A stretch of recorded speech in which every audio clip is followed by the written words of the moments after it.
Good afternoon, Tokyo. Today's video is going to be more of a self-exploratory video, similar to the one I did on my anxious thoughts. I've been capturing my own thoughts and keeping a journal for the past 5 years on Evernote. I've been using Evernote since I was 16, and I've been keeping a almost daily journal of what I've been thinking on Evernote for those past 5 years, since November 2010. So this year is gonna be the 6th year, and I felt like I wanted to make a series on what I've learned from going through those thoughts and learning more about myself and my ways of thinking. This first video, I wanted to make it about my skills or hobbies. So let's go ahead and get started. All throughout my the last 5 years that I've been taking notes, there have been a few hobbies that I've been doing, and those are music making, programming, web design, learning Japanese, photography, and now vlogging. I was making music for some time before I started journaling at the age of 16, so I didn't really capture my thoughts about it. I don't remember much, though now I do, but that's a different video. Between 5 years ago and 4 years ago, I created 17 songs that I shared with the world on SoundCloud.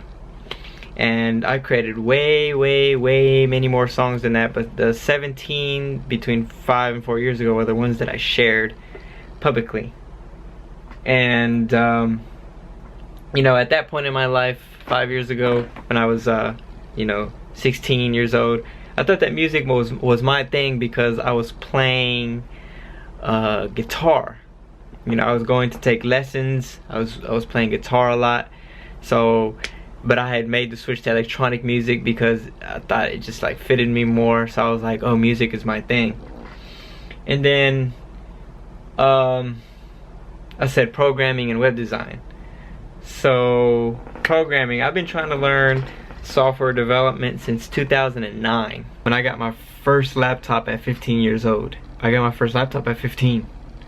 But I've always loved computers, and even when I didn't have my own computer, I used to run to the library every single day after middle school and after elementary school to use the public computers.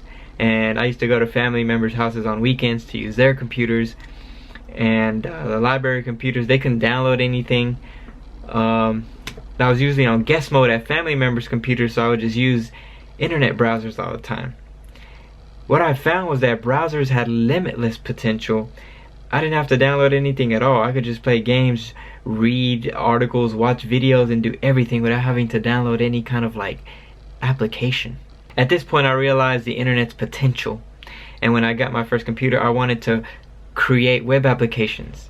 I wanted to create Flash applications for the internet because Flash was the most popular platform at the time. So I started learning, Flash ActionScript 3 programming.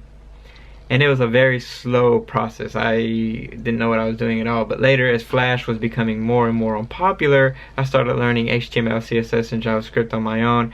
And I wanted to start creating web applications, not Flash applications.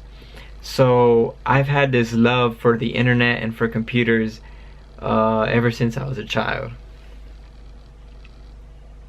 Next is learning Japanese. I started learning Japanese in the year 2010 when I found actually a YouTube video. So I was on the internet. I found a YouTube video. I think I was watching like anime or something on YouTube, and then after the video finished, like one of the recommended videos was like a Japanese video, or I think I just searched for it on my own. And if I recall correctly, the name of the video is called Nama Sensei's fucking Japanese lessons. And I was just so blown away by this way of teaching. It was not like anything I had learned in school. It was actually fun. It was interesting, and I liked his way of teaching. So I learned all the hiragana and all katakana through his method. and I just wanted to keep learning more and more. And I was like researching more about Japanese, so I found on Google, I found Tofugu, and then I found Textfugu. So I was reading through Textfugu, which is like a Japanese language learning blog for self-learners. And on one of the blogs, he was mentioning this application called Evernote, and he was like, on your Japanese language learning journey, you should journal what you learn and journal how you felt during what you learned. So I was like, that sounds good. I want to get good. I want to get good fast. So I downloaded Evernote, and that article started me on my process to journaling my life. It started with me journaling just, you know, what I was doing with Japanese. So I just write how I felt with Japanese. But then the more and more, I noticed that I wanted to not only document how I felt during Japanese, I wanted to document and write down how I felt after events and stuff. Like, I just write down how I felt during the day. And that's how it all started back in 2010. I got into photography. I still haven't went through all of my notes for the past 5 years, so I can't remember exactly how I started, but I do remember that it was around December of 2013. I was in Japan, and I can't remember what was the emotional trigger that caused me to want to buy a camera and get into fashion and take fashion photos, but that's what I was doing. I bought a camera and in Japan, and that's what got me into photography. Like, I just wanted to get a camera and go out every single day and take pictures of people. Like, I would take pictures of people who were fashionable. I'd be like, hey, excuse me, can I take your photo? Ka-ching. And I was inspired by like Humans of New York and other like awesome blogs that were very popular at the time and still popular on websites like Facebook. So I just wanted to get my camera and go out and take a lot of pictures of people, and I actually continued that for almost a year. I had to come home back to America because the reason I was doing that is because I was very interested in Japanese people. I wanted to take pictures of them and learn about them. But I came back to America due to a lot of circumstances in July, and I was trying to continue it, but my feelings about it just weren't the same anymore. Like, I didn't want to take pictures of Americans, as horrible as it sounds, and what I was doing with my photography completely changed too. Like, when I came to America, I was trying to keep doing it, but as I don't live in a very like populous town like Tokyo was, I wasn't taking a lot of pictures of people out and about in the street because there weren't people out about in the street. I started contacting people, and the people who I started getting in contact with were models and stuff. So my photography turned from more street photography and exploratory kind of social photography into more of a like glamour modeling photography. And I think because of that, like, I just stopped enjoying it, because the true purpose of what I was doing with my photography was to like explore other people, explore culture. But then when I came back home to America, it became like I felt like I started having to contact people in order to take their pictures. So it changed. It became like a more modeling, kind of like real fashion photography, whereas before I would just go out and find interesting people on the street that I liked, and most of the time those people were just wearing interesting fashion because they just caught my eye. So that was photography. I kind of just like stopped it. I still have my camera. I never got rid of it. This was the camera I used to go out and take pictures of people with. It was a Nikon D5200. Vlogging. I recently got into vlogging. One of my biggest inspirations is Casey Neistat. I was thinking a lot about the people who I found inspirational, and you know, because I always as a child was on YouTube, and I was getting inspired by these people who are on video, I learned that the people who I found as biggest inspirations in my life were people who made videos. And one of them recently, Casey Neistat, Gary Vaynerchuk, Kason Calacanis, you know, Katsumoto, even though he's mostly a blogger of Japanese learning fame, Koichi of Tofugu. He used to make like comedic videos and things of that nature. A plethora of other YouTubers. The people who I found inspirational were people who would come out on YouTube and make videos and teach something or give something entertainment. So I was like, I want to start vlogging. So I haven't fully analyzed my feelings on this vlogging thing yet. I've been trying to do it daily, but you know, just like with all my other hobbies, I'm gonna keep writing about it, how I feel about it, and hopefully, you know, in the next year, 2 years, let's see how long I continue this, I'll be able to like see my feelings about it. So that's really interesting. Next I want to talk about, I want to talk more about the skills that I feel like are skills that have been with me the whole time. I noticed that when I make music, it was always at very emotionally difficult periods in my life. And I would use music when I felt like this extreme deep sadness, and I used and found music as an outlet to express that sadness. I feel like possibly, although I haven't like fully explored these feelings yet, I feel like photography was a way for me to explore the feeling of acceptance. That's why I would go out and like take pictures of like people who I found visually interesting, because I also felt like I wanted that acceptance. I'm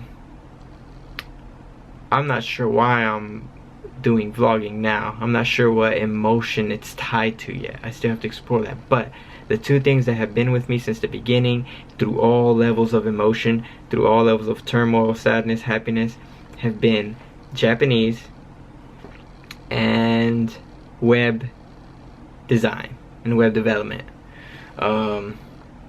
You know, I've noticed like all from now, I'm in Japan now, like it's 2016, and I started learning Japanese in 2010, and my notes all throughout the time have been consistent with the way that I felt with Japanese. So I know that Japanese is something that it's one of my true passions.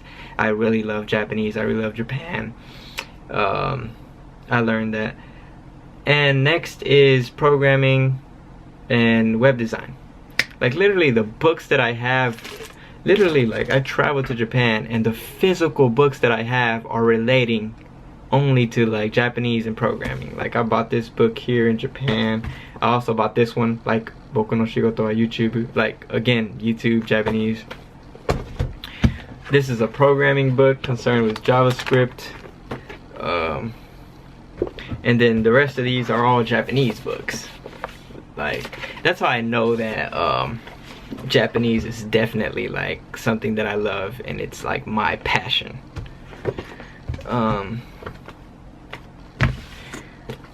I also feel like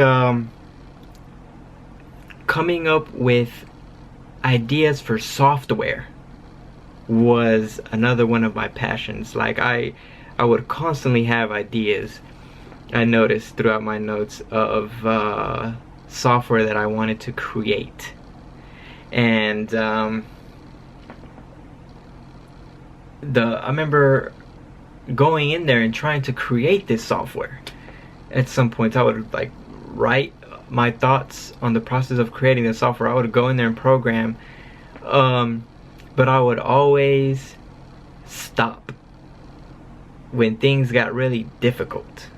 And I'm admitting that now on video. I always stopped when the programming aspect of it got really difficult. That's why I'm not completely sure if I'm just that passionate about programming.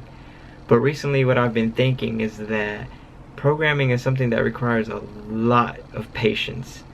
And I would always, when things got way too tough and I wasn't seeing results, I'm the type of person that likes to see results really quickly. That goes back to something else. I would just like stop. That happened to a recent project that I was working on as well. But I noticed that I really enjoy the design process. I the job that I have now, I really love it because it focuses on the creative side of software development. I'm a user interface developer, and my job doesn't focus so much right now on like really core, like logical programming. My job focuses more on creating designs, like, and turning them into HTML, CSS, and JavaScript. So it's very like creative. It's I think that's always what I liked about web design, is that I had an idea in my head and I wanted to make it come to life, and I wasn't so concerned with the back end, like programming and stuff. I wanted to just make the design come to life. And I feel like those are the two biggest hobbies that have been with me throughout the past 5 years. Like, vlogging is very new, photography was also very new, and I haven't been doing it recently. Music making was on and off, and I know the emotional trigger that caused me to want to do that.